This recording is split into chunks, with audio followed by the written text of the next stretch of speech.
এক আল্লাহওয়ালা মারা গেছেন, তো মৃত্যুর সময় বলতেছিলেন বড় আফসোস করা, কলেমা পড়তেছিলেন না, বলতেছিলেন ইয়া লাইতাহু কানা কামেলা, ইয়া লাইতাহু কানা জাদিদা, ইয়া লাইতাহু কানা বাঈদা। হায় যদি পুরা হইতো, হায় যদি নতুন হইতো, হায় যদি বহুত দূর হইতো। মারা গেছেন, সবাই স্বপ্নে দেখছে যে আপনি এটা কি বইরা মরলেন, আমরা তো আপনারই মুরিদ ছিলাম। কাউকে তো মুখ দেখাইতে পারি না, জোরে কলেমা পড়া যাইতেন তাহলে আমরা বলতাম দেখো আমগো পীর কেমন। কি বইলা মরলেন? শোন, যখন মৃত্যু লগ্নে কিছুদিন আগে আমার বাড়িতে একজন ভিক্ষুক আসছিল, অন্ধ ভিক্ষুক। তো আমার কাছে রুটি চাইছে, তো আমি আধা রুটি দিছিলাম। কাপড় চাইছে, তো একটা পুরান কাপড় দিছি। বলছে একটু রাস্তা আগায় দাও, তো আমি একটু রাস্তা আগায় দিছি।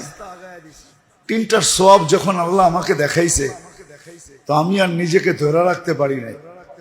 এই জন্যই আমি চিৎকার দিয়া বলছি আধা রুটিতে এত সওয়াব, পুরা রুটিতে কত সওয়াব। পুরান কাপড়ে এত সওয়াব, নতুনটা দিলে কত হইতো। সামান্য রাস্তা দেখাইলাম তো এত সওয়াব, বাড়িতে আগায় দিয়ে আসলে কত সওয়াব হইতো। সত্য এটাই। অনেক সময় ক্ষুদ্র ইবাদত, ক্ষুদ্র জিনিসও মানুষের জন্য যথেষ্ট হয়ে যায়। এই জন্য জানতে হয়, জানতে। জীবিত এখনো দুনিয়া বলবে, আল্লাহ মাঝে মাঝে বলতে পারে এত কাঁদিস কেন। কোন কবি লিখছিলেন, জানি না কথাটা কিরকম নিবেন বা কিরকম বুঝবেন জানি না। কোন কবি লিখছিলেন যে কবর में जाने के बाद फरिश्ता पूछेंगे गुनाह क्यों ना किया, क्या अल्लाह गफूर रहीम नहीं था। गुनाह क्यों ना किया, क्या अल्लाह गफूर रहीम नहीं था। হ্যাঁ, এই জন্য গুনাহ করা বৈধ না। সৌভাগ্যবান ওই ব্যক্তি যে গুনাহ করে আর তওবা করে, গুনাহ করে আর গুনাহ করে আর তওবা করে, গুনাহ করে আর তওবা করে, তো গুনাহ করে আর কান্দে, করলাম কি, বড় সৌভাগ্যবান। কিন্তু হ্যাঁ, অনেক সময় হয় গুনাহ করার দ্বারা এটা হারায়া যায়, এই সৌভাগ্য থাকে না। এই জন্যই বলে গুনাহ করো না, গুনাহ করো না। তো যেটা বুঝাইতেছিলাম, আসেন আল্লাহ ওয়ালাদের কাছে যান, হক্কানি আলেমদের কাছে যান, সংযুক্ত হন, শিখেন, এদের মজলিসে বসেন। মজলিস যখন যেখানে হয় ওইখানে ছুটে যান, যে বসেন, চেহারা দেখেন। আজকে হয়তো আমাদের কথাগুলো বুঝে আসবে না, কিন্তু একদিন বুঝে আসবে। একদিন আপনি ঘুরবেন। আজকে তো আমরা রসুলের ভালোবাসার কথা বলতেছি, ঠিক না? কাউকে ডাইকা ডাইকা পান করাবেন, কাউকে ডাইকা ডাইকা, আবার কাউকে বলবেন সুকান সুকান লিমান গাইয়ারা বাদি, দূরে সরো। দুনিয়াতে বহুত বুঝানো হয়েছিল, বহুত বুঝানো হয়েছিল। আমি গত জুমাই মনে হয় বলছিলাম আপনাদেরকে, ঠিক না, যে আমার বুঝে আসে না, যোগ বিয়োগে মিলে না। এক ব্যক্তি মদিনা মুনাফফারায় দেখলো, রওজায় সালাম দিল, ও দাড়ি ছাড়া বাংলাদেশে আসে কি করে? আবার আয়েশা দাড়ি কাটে কি করে? আমার বুঝে আসে না। এটা নিয়ে আমি নিজে বড় ব্যক্তিগতভাবে পেরেশান। আমার যোগ বিয়োগ মিলে না, আমি মিলাইতেই পারি না।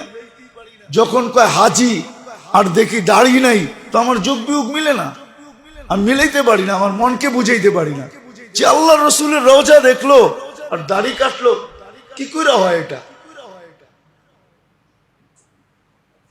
সত্য এটাই। এই জন্য আল্লাহ ওয়ালাদের সোহবতে যান, যেখানে মজলিস হয় ওইখানে যান, বসেন বসেন। এখন তো ঐতিহ্য নাই, একদিন ছিল ঐতিহ্য। পুরান টাউনের ঐতিহ্য হারায় গেছে। একদিন ছিল, ওই বুইরারাও তো নাই, ওদেরকে কোত্থেকে আনবো আমি? মৌলানা দিন মোহাম্মদ সাহেব তো তফসির করতেন সপ্তাহে একদিন।